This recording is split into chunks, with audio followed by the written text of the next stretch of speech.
Good morning, good afternoon, good evening, wherever you are in the world. This is REGANELITE here. Hello, everyone. Welcome to another episode of Snowflake Viewpoint, episode 67. 67. Incredible.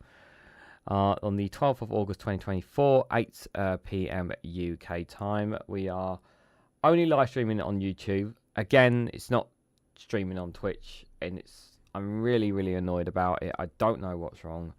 Unfortunately, I've had no time to look at it, so I do apologise if people do prefer to watch it on Twitch. But we are here on YouTube. Just before I come to everyone in the chat, I do apologise that it's been a very stressful day for me, and I was literally the last 10 minutes getting everything together for you guys. So that's why there wasn't the normal countdown and everything. It's not usually like me, but it's been a very stressful day for me. But anyways, let's not worry about that. We've got a long week ahead of us. And also, I'm really looking forward to this Thursday guide with Graham Price. Countdown to the... not Countdown to Power. Power to the People. That's his YouTube channel now. Jao is here. Good to see you, buddy. Hope you're doing well. David, good to see you there, buddy. Hope you're doing well as well. Mad Monk is lurking there as well. Good to see you, Mad Monk. Hope you're doing well. Nice blues. It's an Adidas one, so it's an Adidas blue sweater there. Thank you. Oh, I did get the gang set up just in time, but yeah, I know you can't see them fully, but I had to kind of just about got them all there. So I've just had so much recording to do, Jal. That's all it is. I've done so much recording today. It's insane. And I haven't got much. I've got other bits I need to do tomorrow. But anyways, enough about my problems. Anyway, let's dive into it, guys, because we've got very important stuff to talk about. So first and foremost, obviously, Elon Musk has been pretty much the center of attention lately. Obviously for his antics, and he's still kind of going at it a little bit, really, on Twitter and whatnot.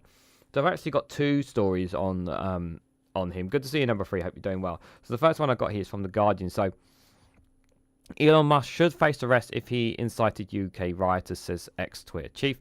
So Bruce Daisley calls for a beef up in online safety laws and compares the tech billionaire to unacceptable oligarchs. This is not going to happen. I think everybody knows this. There's absolutely no way I can ever see Elon Musk getting arrested for inciting the UK riots. It's just not going to happen. Like, he's not going to set. First of all, he's not going to set foot. First of all, he won't set foot in the country if he's wanted. Secondly, the US won't extradite him anyway, because he has strong connections to the US government. Even though he's a Republican and a Trumpian, he has connections. So he's not going to get touched in any way, shape, or form. So I think it's quite folly to say that he should face arrest. Like, yes.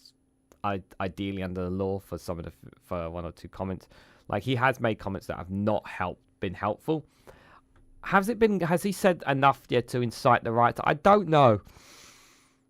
I mean, there was that fake Telegraph article that he did push, but I don't think it's enough to say that he should face arrest. I mean, you could allegedly say Nigel Farage maybe has pushed it, maybe. Tommy Robinson's obviously a prime example of this. Andrew Tate, obviously, as well. But I'm not sure there's enough evidence to say Elon Musk should face arrest, even if there was. He's not going to face arrest either way, guys. No matter what you might think of the man. And so Elon Musk should face personal sanctions and even the threat of an arrest warrant if found to be stirring up public disorder on his social media platform, the former Twitter executive has said. Cannot be right for the billionaire owner of X and other tech executives to be allowed to sow discord without personal risk, Bruce Daisley, the former Twitter vice president for Europe, Middle East and Africa, writes in The Guardian. And he said that the Prime Minister Keir Starmer should beef up online safety laws and reflect on whether the media regulator Ofcom is fit to deal with the blundering fast actions of the likes of Musk. Well, the answer is no. Ofcom aren't fit for it, because if they can't even deal with GB News, how are they supposed to deal with Twitter? Like, let's be realistic. I mean, it's just like they're not even dealing with like, I understand that the issues around social media, and we've talked about them before, but you know, get a grip with some of the get to grips with some of these broadcasters, yeah, and then as well, like, can we get to grip with the likes of GB News? Or Talk TV is going to be on YouTube soon, but can we get to grips with them so that they're not misleading people? I'd like that to be dealt with before we deal with social media personally. In my experience, the threat of personal sanction is much more effective on executives than the risk of corporate fines, Daisy writes, arguing that such sanctions could impact the jet-setting lifestyle of tech billionaires. The UK government has called on social media platforms to act responsibly after violence and unrest swept across the UK following a fatal stabbing of 3 young girls at a Taylor Swift-themed holiday dance class in Southport last month. Now, obviously, it's easy to kind of call out. It's easy to call out, obviously, the likes of Facebook, X, Instagram, the big social media companies. It's much, much harder when there's so many different platforms out there. There's just way too many out there. Obviously, Discord, Reddit, Lincoln, Telegram.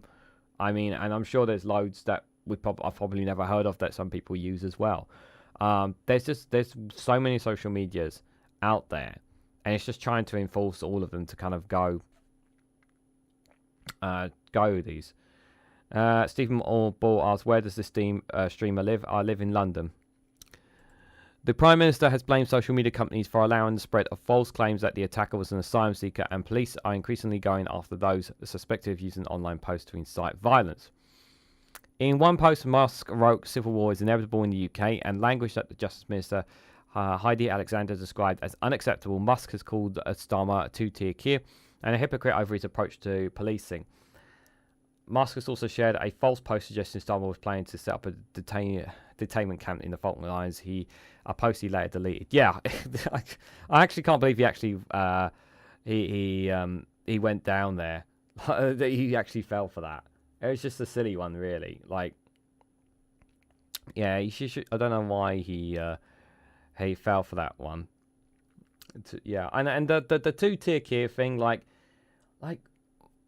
the guy has only been for over a month, and people are already throwing him under the bus over it. Like, the guy did kind of everything that the guy kind of did everything that he could have done, really, if I'm honest. Okay, the only argument maybe people could make is should have done a Cobra meetings a bit earlier. That's the only thing. But could Keir Starmer, the Prime Minister, done more to tackle the violence, the riots? I don't think he could have done any more, really. So, yeah. Daisy, who worked at Twitter, now X, from 2012 to 2020, described Musk as someone who has taken the aurora of a teenager on a bus with no headphones, creating lots of noise. Okay, I think you should just disappear, young man. You're just trying to stir stuff up. Where Musk would continue stirring up unrest, and the West warrant for him might produce fireworks from his fingertips, but as an international jet settler would have effectively focused his mind. Musk actions should be a wake-up call for Starmer's government to quietly legislate, take back control of what collectively agrees permissible on social media, he argues. Yeah, I was wondering where you was, Mad Monk. You could the moment he made that second comment, one of you guys should have stepped in. The questions we are present is whether we're willing to allow billionaire oligarchs to camp off the UK coastline and take pot shots at our society. The idea that a boycott wherever by high-profile users as advertisers should only be our sanctions is clearly not meaningful. As he continued in the short term, Musk and his fellow executives should be reminded of their criminal liability for their actions under existing law. Britain's Online Safety Act of 2023 should be beefed up with immediate effect. Yes, I've spoken to, but talked about this in the video anyway, that it needs to be beefed up.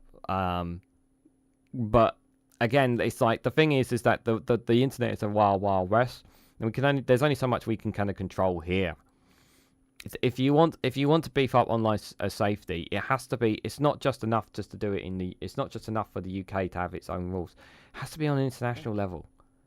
And you need the US on board, and you need the US to apply pressure, especially to the bigger tech companies, because if the bigger social media companies are more under pressure, then the rest will follow.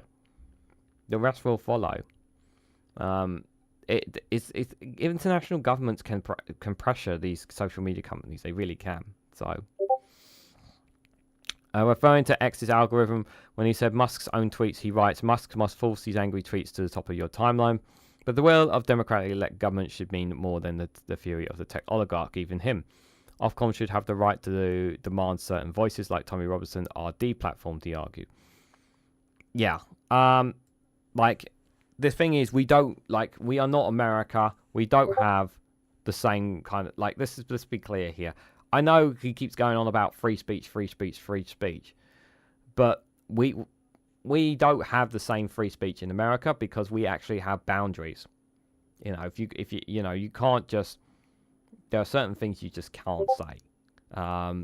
We don't have a free speech law here in the UK, nor do we want one, because we don't want people solidifying like Nazi stuff in the UK. If you guys want to if you guys want to freely say that in America, be my guest. We don't want that here. We don't kind of want that here. We have a minority that would happily have that, but we don't want that here overall.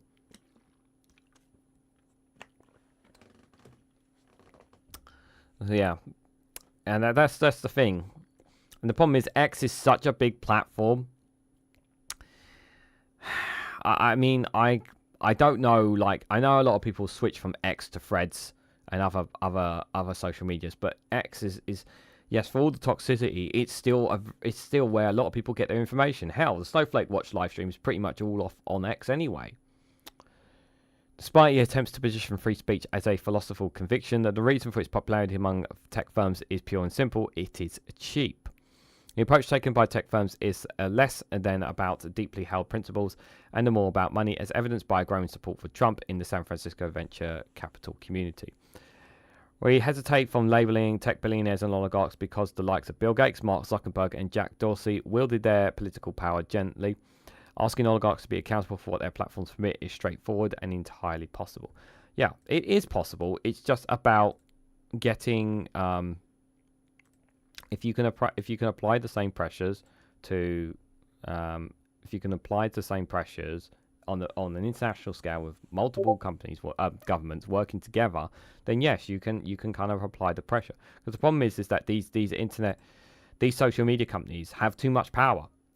They have too much power. We know they have too much power, and they need to be held to account. And I feel like at the moment there's no one really doing anything about it, and something does need to be done. That is for sure. Racist, out, Farage, says Dave. Problem is he's an elected MP. That's the thing. The type of freedom the US has, in some aspects, is just free range to be toxic and dump your idiocy onto others as jail. Yeah, I don't call it free speech. I call it absolute free speech.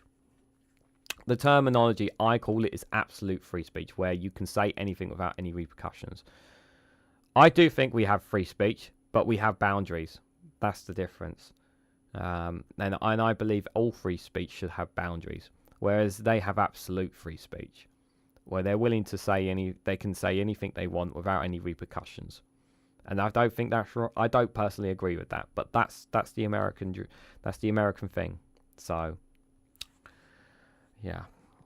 Sticking with Musk, John Swinney has condemned Elon Musk over his racism row with Humza Yousaf. Yeah, so there's been a bit of a spat in between Scotland and Elon Musk here, guys. I was listening to if you bit of the context. Obviously, I was listening to it from the 2 Davies show a bit earlier on. But it looks like Musk is not just it's not just having words with Keir Starmer, he's also having words with the SNP. This is a fight he does not want to start, I don't think, in my honest opinion. He really should just leave it here. I mean, I don't know what he's the thing is that all this negative stuff that Musk is doing, this is great content for him because it drives engagement, it drives talk, discussion. I mean, it's good. It's engagement and all that kind of stuff, likes and all that kind of stuff. It's a good engagement for him. It's not good in terms of popularity, I would say, with the British public. He's, that's just not ideal. Good morning, Steve. Hope you're doing well. So let's read a bit more into this, guy. So Scotland's First Minister described Elon Musk's behaviour as completely and utterly unacceptable after the billionaire owner of X branded Humza Yousaf a racist and a scumbag. Like, it's just, you just can't say things like that. John Swinney defended his predecessors who described Elon Musk as a race baiter and one of the most dangerous men on the planet. The tech entrepreneur suggested he would welcome legal action from Mr. Hamza Yousaf. The former First Minister declined to speak to BBC Scotland. However, Mr. Swinney said his predecessor had faced racist and Islamophobic abuse for many years. I think that's why he's taken such a strong stance about the unacceptable conduct and content that we heard from Elon Musk, the First Minister told BBC Scotland. Following anti-immigration riots in England and Northern Ireland in recent weeks, Mr. Swinney echoed calls for regulator Ofcom for social media firms to urgently protect users from content likely to incite violence or hatred. Mr. Musk has been highly critical of the UK authorities and the way this order has been handled. And the thing is, what does he know about what's going on in the UK? You know, he's sitting from the outside. Good evening, Doc Davis. Hope you're doing well. Mr. Swinney has said he has not received a response from X to a letter he had written to social media companies about the riot. The conduct of Elon Musk is totally unacceptable, and the conduct of the social media companies is just as unacceptable and needs to be tackled, he said. The First Minister said that while the riots have not spread north of the border, he wanted to ensure social media firms do not behave in a fashion that creates difficulties for communities in Scotland. Mr. Swinney was asked if the SNP or the Scottish Government could step in to financially assist his predecessor from a possible legal case against Elon Musk, but said it was a matter for Mr. Yousaf.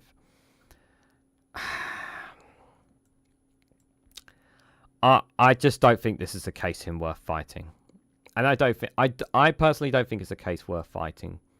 I can understand people would go. Goat's not the right word. Would want him to push on Elon Musk and sue him, but I just don't see it. I just don't see him winning the case. I don't see enough of it, in my opinion. He can try if he really wants to, but I just don't recommend it, if I'm honest. And the most recent spat between Mr. Musk and Mr. Yousaf began last Thursday. Speaking at an event at the Edinburgh Festival, the former First Minister branded the ex-owner as one of the most dangerous men on the planet. He is not accountable to anybody. He has a vast wealth at his fingertips and disposal, and he uses some of the most wicked evil I have seen, he told LBC. Mr. Yousaf accused Mr. Musk of using his wealth to amplify the far right and the white supremacists. After the ex-SNP leader made similar comments to CNN, Mr. Musk described himself as a super racist. He posted on X, Scotland gave him everything, and yet he loathes white people. And in the Sunday Mail, Mr. Yousaf's lawyer, Amit Aswar, said the ex-owner had effectively painted a target on Hamza Yousaf's back with his completely unacceptable, untrue and inflammatory comments. The news reports that Mr. Yousaf had not ruled out legal action and was considering all options. Yeah, like, I understand these comments. I understand how dangerous the comments are, but like, what are you gonna? You can't stop Musk with this unless, like I said, you need international cooperation to put him to yield. The same with other social media companies. It's not just enough for countries in their own for their own countries. It has to be on the international cooperation there to really hold them to account. Mr. Yousaf also posted on X, Elon Musk is a dangerous race baiter who must be held to account for his actions. I can't think of what it is that upsets him so much about a brown Muslim progressive politician, but his billions won't stop me calling out his support for the far right. Mr. Musk again responded online, claiming Mr. Yousaf was obviously super racist against white people. Like, what claim does he have against this? What claim does he have for evidence on this? He doesn't.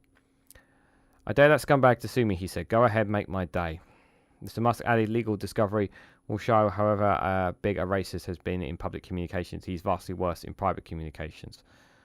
It's not the first public spat between the pair. In October last year, Mr. Yousaf was the First Minister. Mr. Musk branded him a blatant racist. The billionaire made the comment in response to an edited clip of a speech Mr. Yousaf gave in 2020 following the murder of George Floyd. The clip has once again been shared widely by right-wing accounts in recent days. A fact checked by Reuters news agency concluded that the clip misrepresented Mr. Yousaf's comments by suggesting he had been arguing that Scottish contained too many white people, when he had been about racial injustice and a lack of people in colour in positions of power. Responding last year, Mr. Yousaf's spokesperson said Mr. Musk should instead tackle racism and hatred that goes unchecked on his social media platform he owns. Yeah, he's not helping the situation, Musk. And the thing is like, he talks like he thinks he understands what people are going through in the UK. He doesn't. He's not. He's not. He's not. First of all, he's not British. He's never lived here. When's the last time he visited the UK?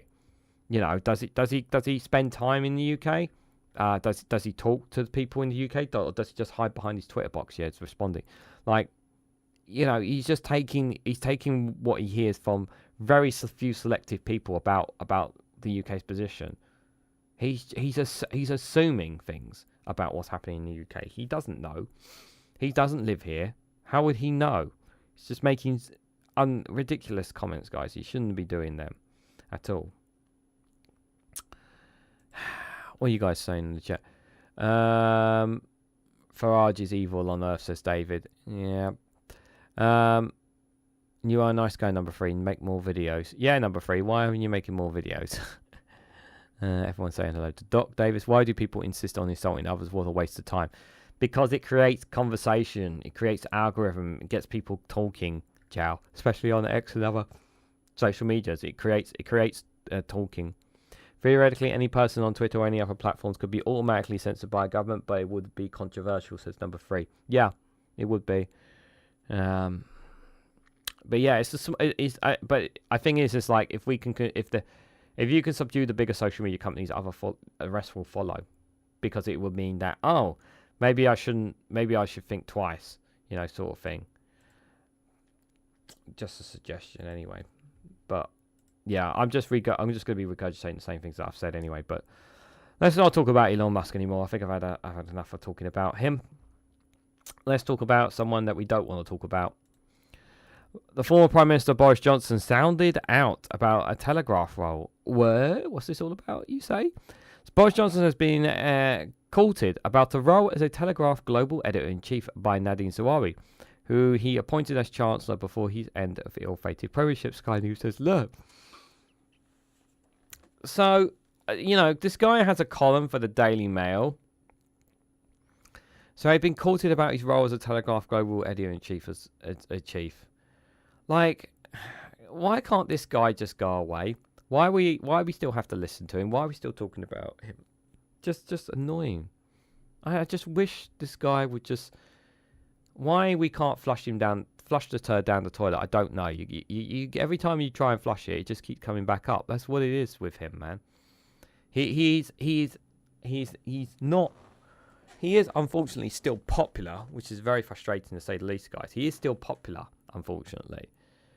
But the problem is that he just won't shut up and won't go away. People still pay for him to do speeches for them. I don't get that. Why do people pay to hear his speeches? I don't know. Answers on a postcard, please. So Boris Johnson, the former Prime Minister, is being sounded out about an executive role with the Daily Telegraph in a move which could reunite him with one of his former cabinet colleagues.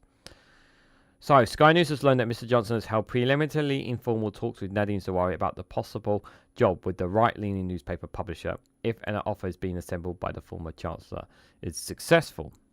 A source close to Mr. Johnson insisted on Monday that no agreement was in place and no formal talks were taking place, although they acknowledged that the idea was floating around.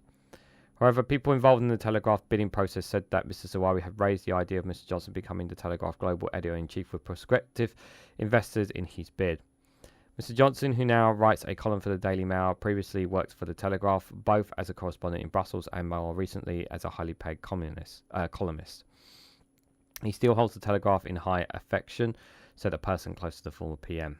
Sky News revealed last month that Mr. Zawari had approached a string of billionaires about backing an offer for the newspaper and the Spectator, with both of which are on the market after an Abu Dhabi state-backed takeover was blocked by the last Conservative administration.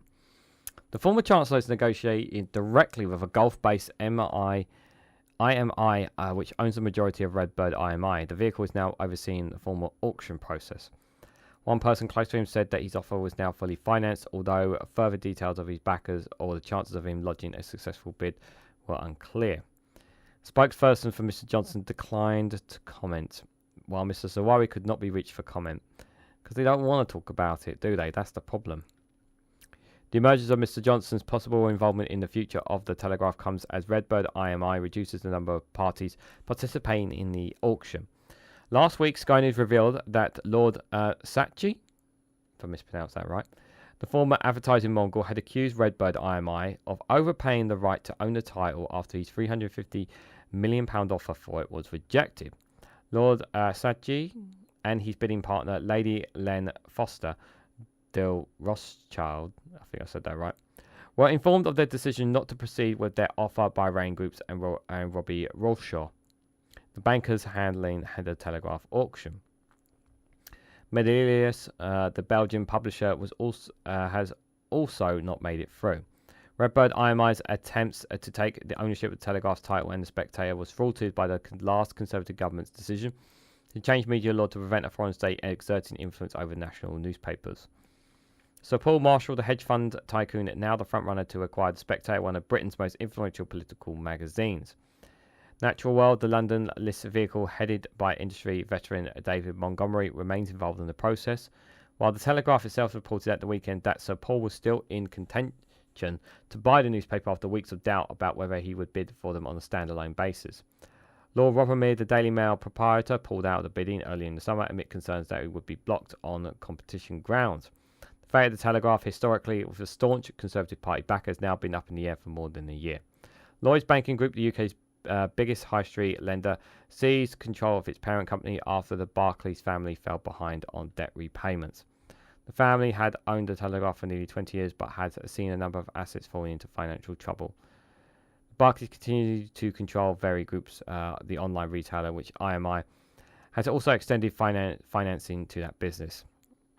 Mr. Zawari was recently appointed as chair of Very Group. IMI is controlled by the UAE's Deputy Prime Minister and ultimate owner of Manchester City Football Club, Sheikh Mansour bin Zayed Al Nahyan. The Lloyds debt, which has totaled more than £1.15 billion, was repaid by Redbird IMI on behalf of the family. People close to the process insist there remained robust interest in the Telegraph, but significantly higher prices than the tables of Lord Saatchi and Lady de Rothschild. This Telegraph bid's been going on for bloody ages. So this is the main crux I've added to it, because it's been stale for a long time, basically, this bid for the Telegraph. But Mr. Zawari had the idea of Mr. Johnson becoming the global editor-in-chief. Like, that would just turn it into a propaganda. Well, it's already... Well, I know the Telegraph is already problematic, but it would just be on a whole new level. I mean, why have this not been sorted yet? Like, my argument is, like, what's the bloody hold-up? Like, what is the hold-up on the Telegraph bid? Just get it done already. Like, it's been dragging on for so long. It's just ridiculous. How is the British still ever listening to this man? I don't know, but he still has his supporters, Jow. That's the problem. He still has his supporters. These businesses and media and politicians is worrying. The least I would be worried. Yeah, I don't like that Nadine Zawari and Boris Johnson could have like such big influence within the Daily Telegraph. Don't like that at all.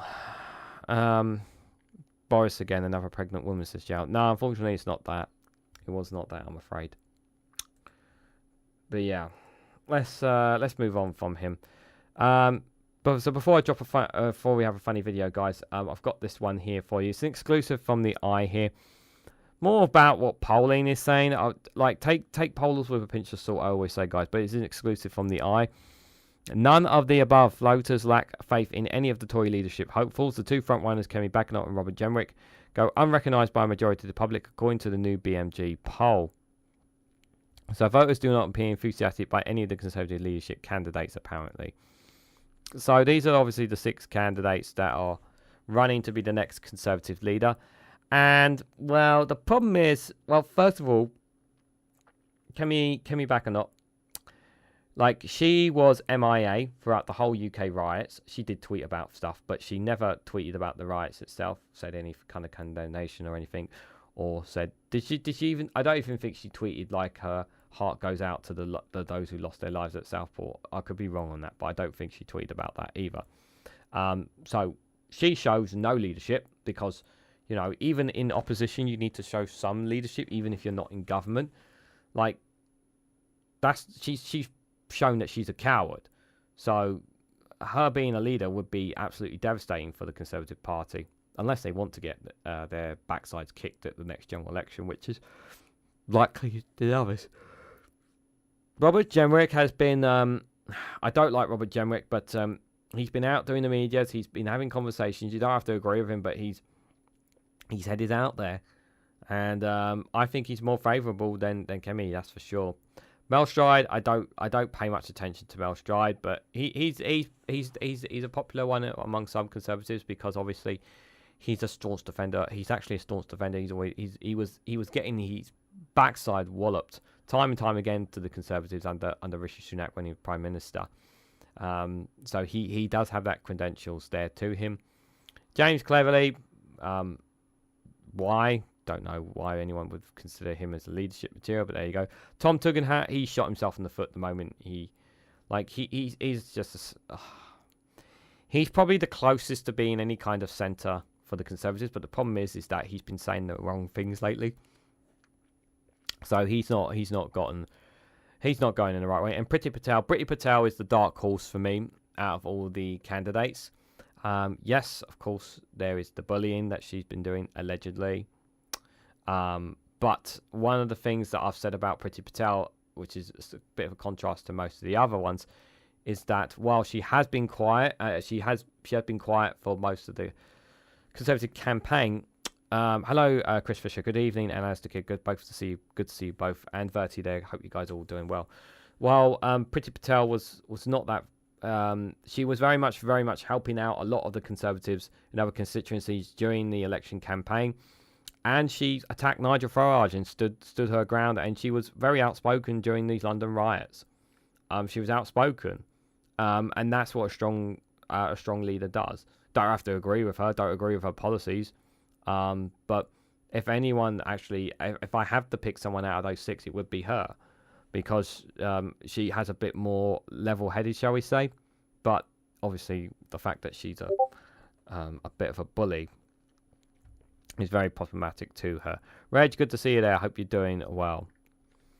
So most voters do not recognise the Conservative leadership frontrunners, and a large majority of the public do not support any of the contenders to take over from Rishi Sunak.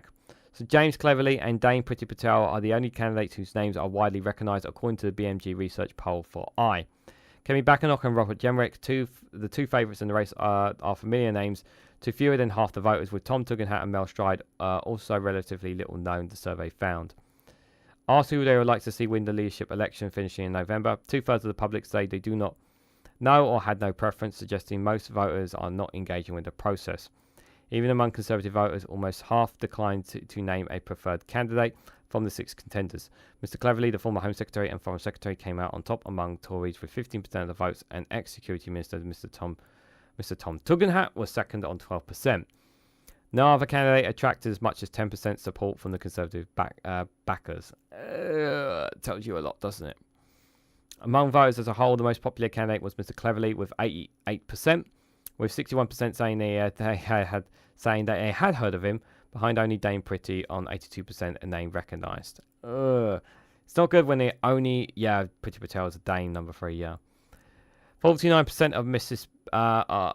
Knew of Miss Bakanock, the former business secretary. 44% recognised Mr. Tugendhat. 42% had heard of the ex-immigration minister, Mr. Jenrick, and just 30% said they could identify Mr. Stride, the former work and pension secretary, who is the dark horse in the contest. The thing is that public don't. I don't know about Mel Stride. Like, again, this is only one poll from BMG, so again, just take it with a pinch of salt, guys. BMG's Oliver White said British voters won't have a direct say on the selection of Rishi Sunak's successor as leader of the Conservative Party.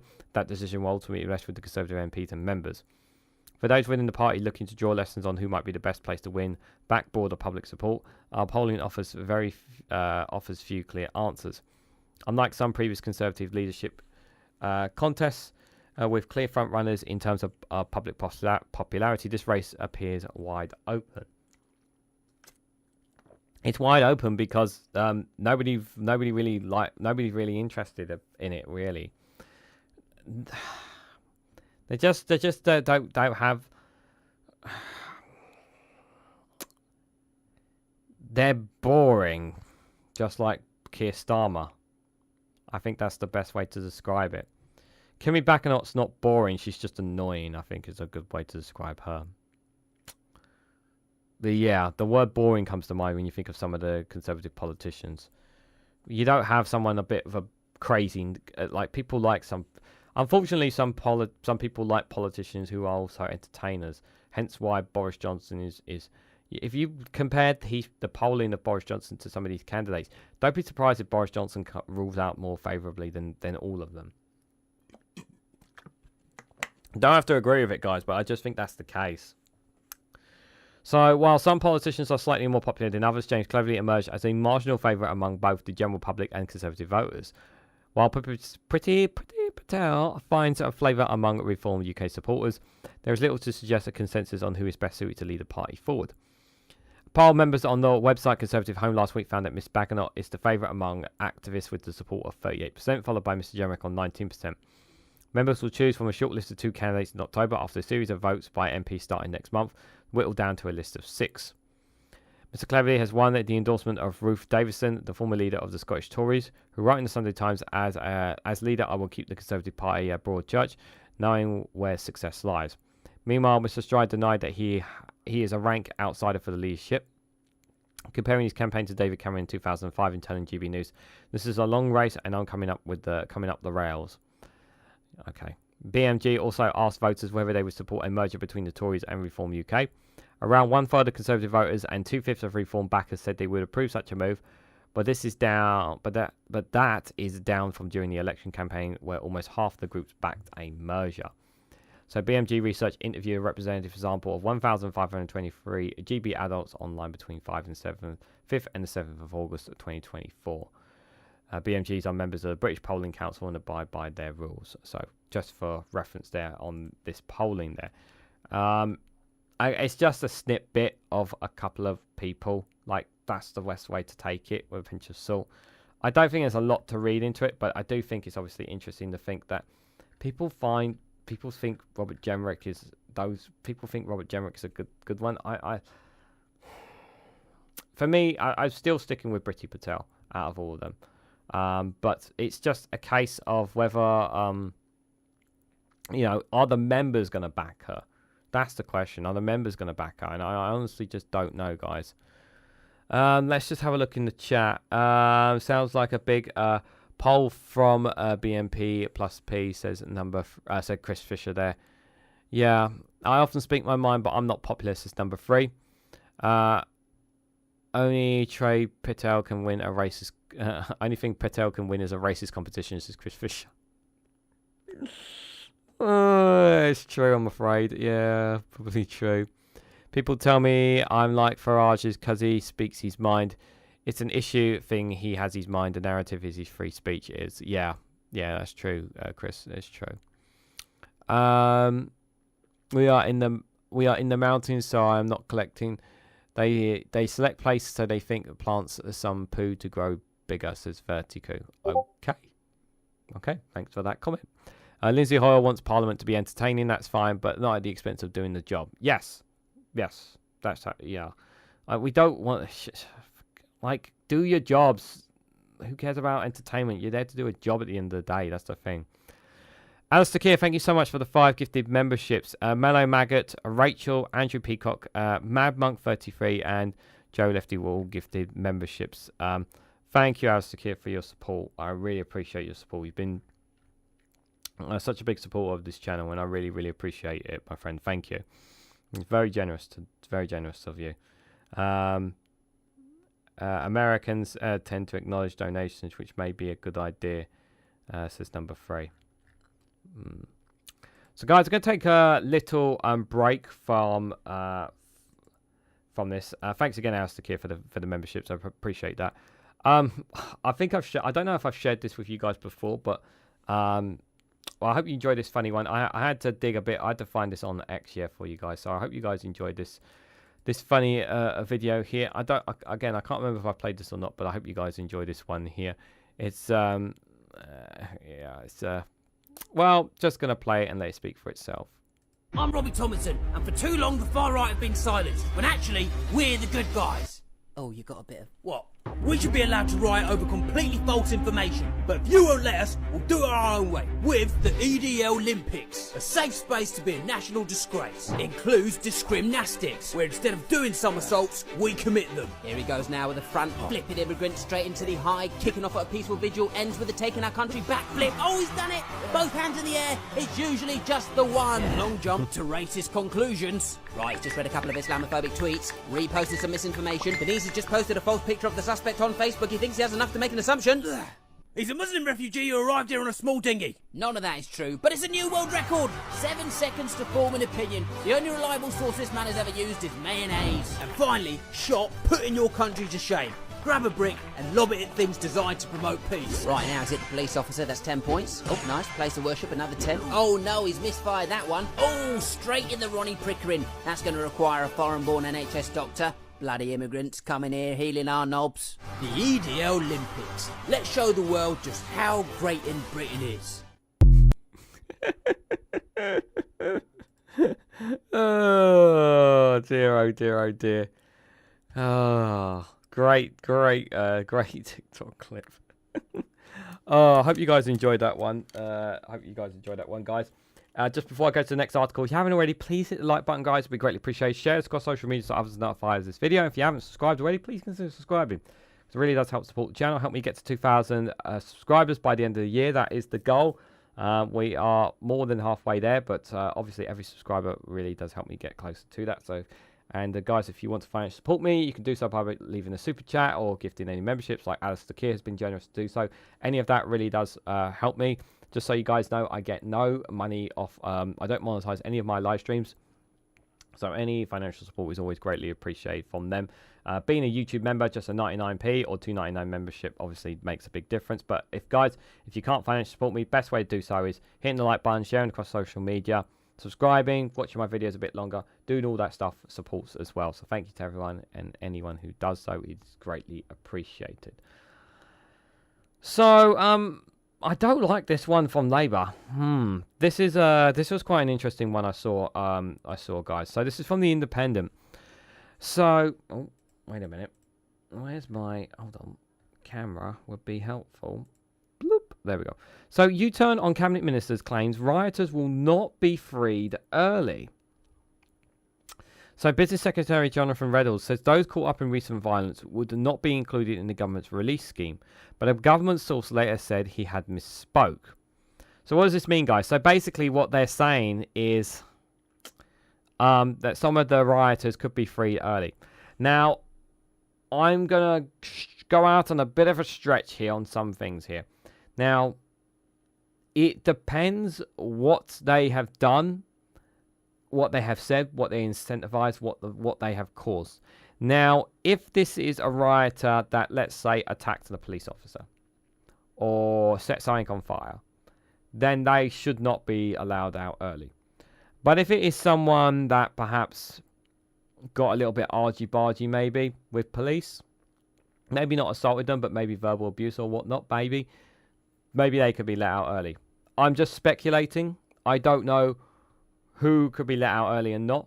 But these rioters, if it is rioters that some of them who smashed up people's cars, stole from shops and whatnot, it's very frustrating to say the least. This one here, guys. Let's read into this. So, a cabinet minister claimed rioters will not be freed early to help ease the chronic overcrowding in UK jails has been hurriedly rolled back. So the Business Secretary, Jonathan Reynolds, said those caught up in the recent violence would not be included in the government's release scheme, but the government sources later said he had misspoke. Last month, ministers announced plans to release some inmates early to free up prison space, blaming the decision on the last Conservative government in overcrowding. Asked if he can guarantee that rioters would not be set free early under the scheme, Mr. Reynolds told the Camelia Tomihi, what the hell is that show, on GB News, I understand that they won't be. He added that it was because of those difficult decisions that were made by the ministers in the new government, and there is a capacity in the system to deal with this disorder. However, sources later made clear that some of those involved in the riots could be eligible for the scheme, depending on what their conviction is for and the length of their sentencing, with violence offenders being unlikely release candidates. Yeah, this is exactly what I was thinking. This is exactly what I was thinking. The violent offenders, obviously, need to stay in. But maybe those who have been caught up in it, perhaps who were there, they shouldn't have been there. Maybe some of them who use language they shouldn't have used language and been apprehended. Maybe you can let them go. But those who obviously cause riots, set cars on fire, assault police officers, try to set a hotel on fire, perhaps, those obviously need to face it. But I do think, depending on the conviction, I think it's right to say that. Minister said they were forced to act after hundreds of places were left in the adult male state. Prisons have been routinely operating at over 99% of capacity since the start of 2023. The early release scheme is due to run for at least 18 months, but could last longer. Greg Smith, the Tory MP for Buckingham, has accused Labour of sending mixed messages over the issue, saying they can't say they're tough on rioters and let them out of jail after only 5 minutes. Yeah, I can't argue with Greg Smith here. It's a fair point there. It's a very poor communication from Labour. Earlier, the Justice Secretary, Shabina Mahmood, warned that the impact of the violent scenes on the country streets would be felt in the criminal justice system for months and years. Yeah, that's true. Mr. Reynolds also urged the public to support local businesses affected by the riot. If you care about these brilliant local businesses that are the heart of your community, please give them your support in the days and weeks ahead, he said. But he denied he was concerned. He was concerned the days of riots broadcast on television screens across the globe could affect foreign investment in the UK. He said he was not worried about the issue despite Labour's hopes that overseas cash could help the UK growth. As the violence spread this week, the Chancellor Rachel Reeves was holding meetings with global investors during a 3-day visit to the US and Canada, where she told them Britain is open for business. Mr. Reynolds said it is clearly a difficult thing to have contended with as a country. However, I would say that for the big investors that I talk to, they're more motivated by the political stability of the government, by the certainty of tax regimes, and by the changes to planning policy and the whole range of other pro-business measures that we're putting in place. Yeah. And this is also, and by the way, this is not just what he said. You can add this there's a piece from the Financial Times that I'm covering on Patreon if you guys want to check it out, where a lot of UK business leaders are going to shun the Tory conference because there's nothing to talk to them about, because because they don't believe that the Conservatives are going to be going in power anytime soon. And the conference is going to be about the leadership challenge, going to be the leadership contest. So where's the conversation with businesses going to be? So there's that to add to it as well. And certainty for our investment summit, which is coming up in October. We have a huge amount of interest in it, so I'm not worried about the effect. He added that while small costs of the riots were unclear, the impact on small business were very significant. He said he is seeking to make insurers pay claim and promptly alert business that might be able to access support under the Riot Compensation Act if they are not insured and not adequately covered by insurance. The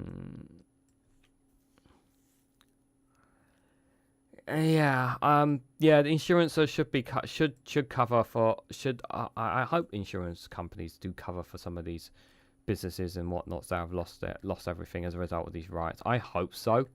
I'd be very upset if that's not the case. I'd be very, very upset if that's not the case, guys. Excuse me. Yeah, that would be really devastating if not. Let me just see what you guys are saying in the chat. It's foreign for us Scots too. We don't accept any of these terms of using to distract opinions, but the UK does have it de facto. It's imperialism a nativity, says Chris Fisher. It is part.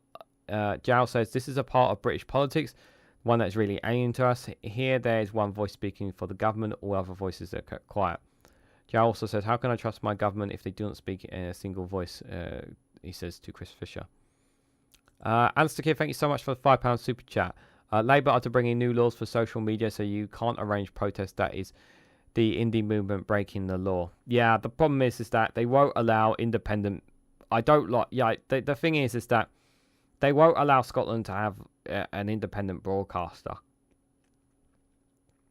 And what I mean is obviously free from basically unionist control. It should be allowed to be able to freely speak its mind. And you have BBC Scotland constantly being one-sided. Yeah, so that's problematic as well. If we didn't have a two-tier Farage, Tate and Tommy Tit would be jailed for 30 years, but it's 2-tier and just 2-tier opposite. That's the way to project it. Yeah, we need proportional representation for electoral system. The fact it's blackerish sky that makes it even more special, says Jal. Yeah, thanks for your comments, guys. I'm a little bit concerned about my computer because it's making noises, which is doesn't really make these many noises. I'm going to assume because the room is roasting in here. So I was going to do another article after this, but I'm going to leave it off. I'm going to do this one and then leave it here, guys, just because the computer. You have to bear in mind, guys, I've recorded more than 20 videos today, so there's that, and I'm doing a live stream. So the computer's had its day today. So this one is from the Telegraph. Captain's been sacked for making sex videos on a nuclear submarine. What story is this, Regan? Why are you sharing this story with us? Well, thought it might be interesting. I mean, like, okay, no. In all seriousness, guys, like, what on earth is going on here? Like, seriously, like it does make you wonder, like, what else are people doing? You know, like, if you're doing something in the private sector, what your business in the private sector is not mine. But when you are working, when you are, like, in the nuclear submarine, in the military, like, have you guys got nothing better to do? Like, I think that's the first point of order I have here. It's like that politician who was claiming to look at tractors in the House of Parliament.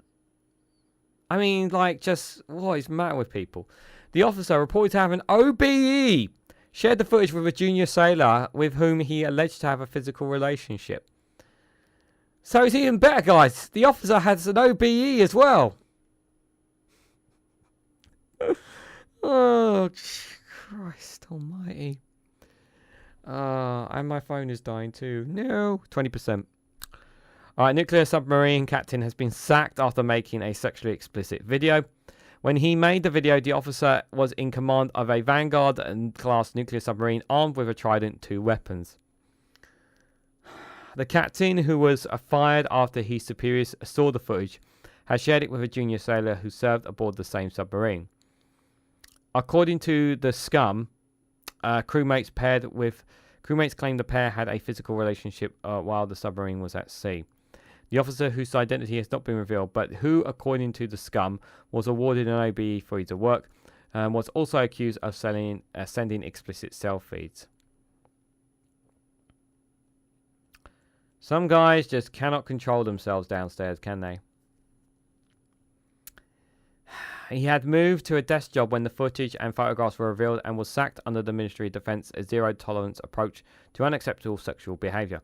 The Navy had been blighted by a series of allegations of rape and inappropriate behaviour on its submarines. In October 2022, Admiral Sir Ben Keeb, the First Sea Lord, was forced to launch an investigation into abhorrent claims of bullying, misogyny and sexual harassment against female mariners. Sophie Brooke, one of the first women to join the service, after it lifted the ban on female recruits in 2011, warned that the fleet was no place for women and claimed she was assaulted as she slept on her bed by a colleague of a higher rank. Earlier this month, a court-martial heard that AB seaman Liam Pritchard, a Navy chief, lured a sailor into the warship Scully before locking the door and sexually assaulted him.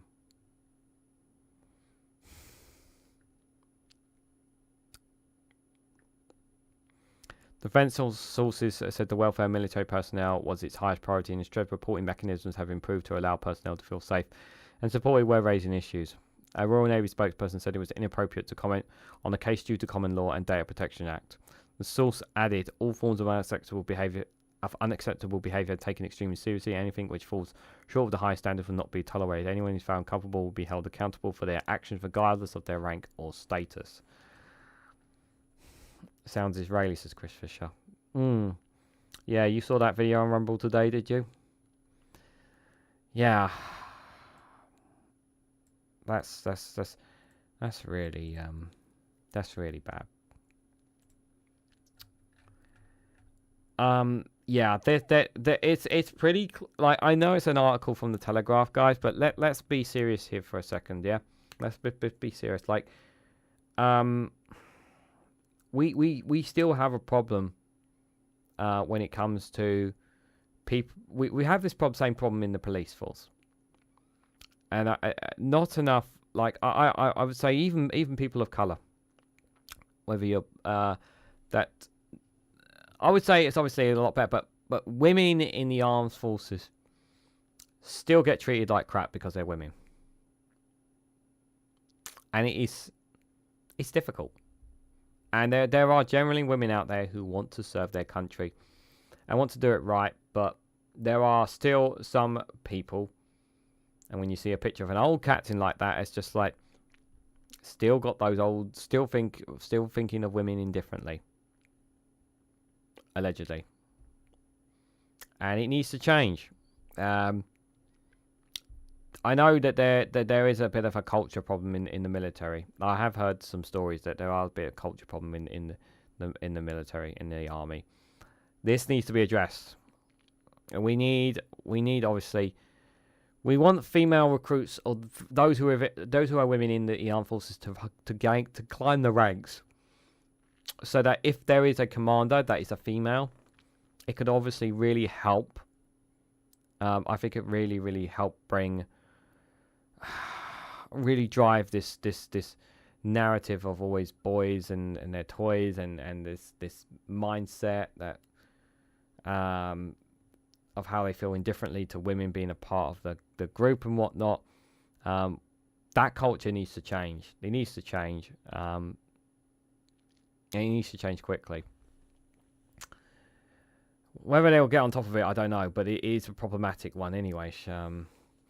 Chris Fisher says women shouldn't be fighting. I love see tough chicks, no doubt, but Fred not to be on the front lines of war.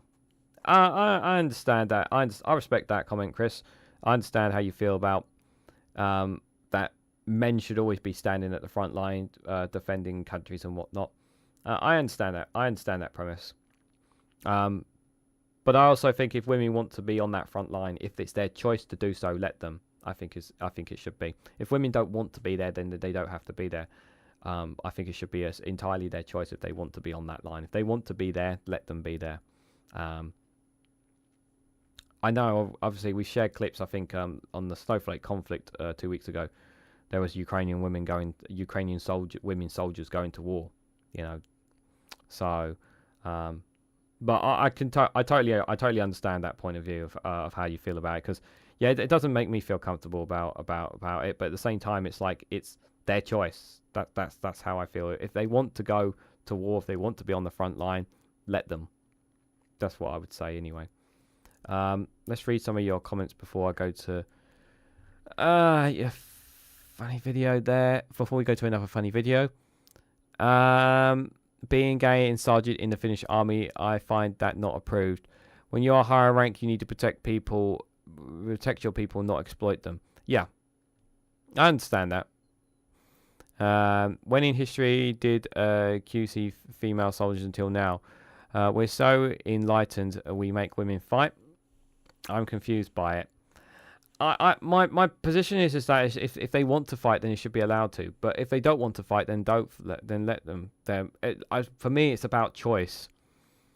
Chris Fisher says the women around me fights all the time, -0. But in armored divisions in foreign lands, I just mean useful soldiers. If they divide men and women in sports, then in war it's a given. You cannot comprehend equality in sports. How can you put equality into combat? That's completely illogical. I understand that. Yeah, that's a very good argument point. Yeah, because then what you say, because obviously you're going along the lines of obviously, well, if you can't, if they're equal in combat, why can't they be equal in sport, equal in this, equal in that? Yeah, it's a fair point. It is a fair point. Yeah, I just don't want to be. I don't want to be someone that will. I don't want to be someone that will saying that women can't do something. I don't want to be. I'm not going to be that person that says no. A woman can't do this. A woman can't do that. I don't want to be that person. I'm refusing to be that person. If a woman cannot compete in the 100 meters, then how can they fight equally?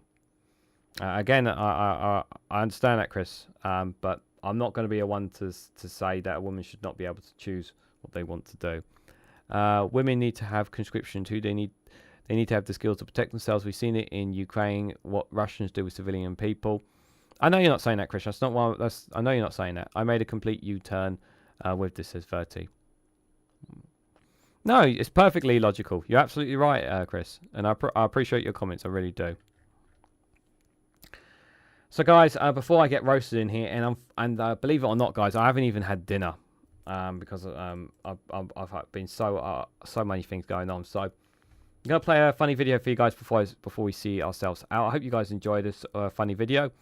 You may have seen it already, but I think I played it already on for you guys. But I wanted to play it again for you guys. So I hope you enjoy this one from Matt Green. Well, if it isn't what I've been predicting all along, and when I say predicting, I do of course mean fermenting. I'm the MP for somewhere in Kent, and that's why I'm making a statement to the nation like I'm the king or something. We haven't seen scenes like this since 2011, but those riots were very different, in that I didn't have to think carefully about what I said about the people involved because they might have voted for me. Can I be clear? I condemn these riots on every level. There can be no justification for them. But now I'm just going to run through a few justifications for them.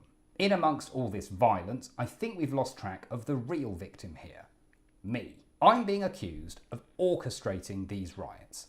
Nothing could be further from the truth. It's unfair and it's untrue and it's actually inciting violence. And believe me, I know a thing or two about being unfair, untrue, and actually inciting violence. People are blaming little old me. So-called broadcasters, James O'Brien, are calling these the Farage riots, which is a rubbish slogan. Doesn't even rhyme. Do you know what does rhyme? Two-tier Kia. I rest my case. People are saying that I stoked the flames. Nothing could be further from the truth.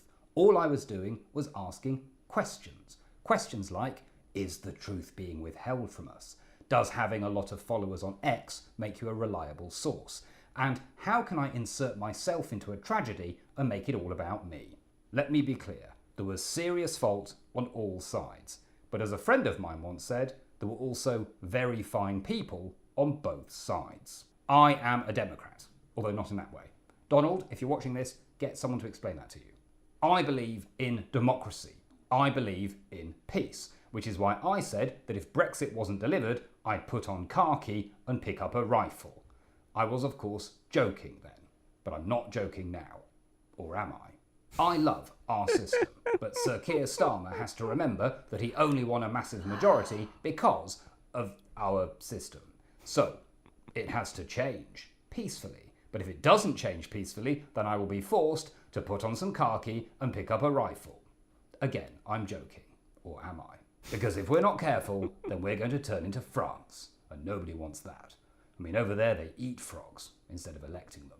Although National Rally gets more votes than Reform, so maybe we should be like the French. Although, let me be absolutely clear. National Rally is not far right. Just like I am not far right. Because you can't define far right without including some of the things that I say. So it can't be a good definition, can it? Because I'm not far right. Because being far right sounds bad. And I'm not that. Anyway, I must be off. I have constituency business to attend to. That was a joke. I'm fun. Bye-bye. Has Nigel Farage been to Clacton lately, guys? Has he been to Clacton lately? Has he set up a constituency office yet? How's Clacton done? Has Clacton improved anymore? Answers on a postcard, please. Oh, what? Nothing's changed? Oh, let me ask Ollie. Ollie, has anything changed there? No? Oh, he's just fallen off the orb. He's fallen off. He's had enough. Okay. Ollie's gone, guys. He's had enough. He doesn't want to talk. Okay, that's fine. He's not in the talking mood, guys. Yeah. So, guys, just before I head out, just to remind you guys, tomorrow I have the Snowflake Corner at 7 p.m. UK time. Covering news from outside the UK. Wednesday, we have the Snowflake Watch. I know that's probably the most favourite one for you guys. Obviously, we're watching, reacting to many clips online and that. And then on Thursday evening, guys, I'm really looking forward to this myself and Graham Price. That's Power to the People. I'll be doing a live stream today together, talking about politics, talk a little bit about his channel and all sorts. Do come and join us for that. And then Friday, yes, I am going to do a Snowflake conflict live stream. And I will specifically we'll be specifically looking at clips and reactions of Gaza, and if I can find some of Ukraine and maybe Sudan as well for you guys there. Apologies again that I didn't get a premiere video on Sunday night for you guys. I just didn't have time, I'm afraid. But I should have time to get stuff done this week. A reminder before I head out as well. Next week, content will be reduced.